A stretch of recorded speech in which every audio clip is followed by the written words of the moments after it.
Wagi ang Hong Kong Eastern at Rain or Shine Elasto Painters sa kanilang mga laro sa Season 49 ng PBA Commissioner's Cup na idinao sa Philoil Arena sa lungsod ng San Juan kagabi. Ang mga detalye sa ulat ng aking partner na si Rafael Baderel.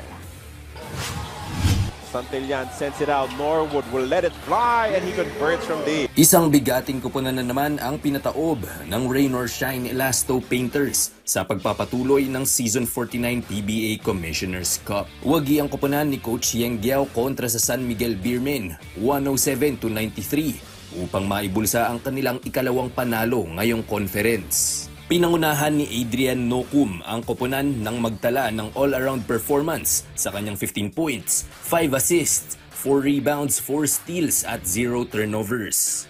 Naniniwala si Nocum na transition offense at sipag sa depensa ang susi ng kanilang pagkapanalo.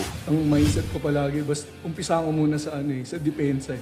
So kahit sino naman yung nasa harap ko, basta yung depensa nandun. So yun, kahit papaano, maganda naman yung kinalabasan. Samantala, back-to-back wins naman ang nakuha ng guest team Hong Kong Eastern matapos dominahin ng Blackwater Bossing 84-75 sa unang laro ng doubleheader. Agarang nagpasiklab ang bagong import ng Eastern na si Chris McLaughlin na siyang pumalit kay Cameron Clark. Nagpakawala ng malahalimaw na double-double 32 markers at 23 boards si McLaughlin upang ihatid ang Eastern sa tagumpay. Coming into this game, I just wanted to keep it simple, take care of the paint, rebound, play defense, and I know the rest of the game would come to me naturally.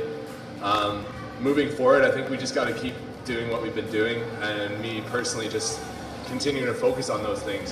Ngayong araw, tuloy-tuloy pa rin ang aksyon sa PBA Commissioner's Cup. Magbabanggaan ang Magnolia Hotshots at TNT Tropang Giga sa unang laro ng doubleheader na susundan naman ng NLEX Road Warriors versus Barangay Ginebra San Miguel. Rafael Baderel para sa Pambansang TV sa Bagong Pilipinas.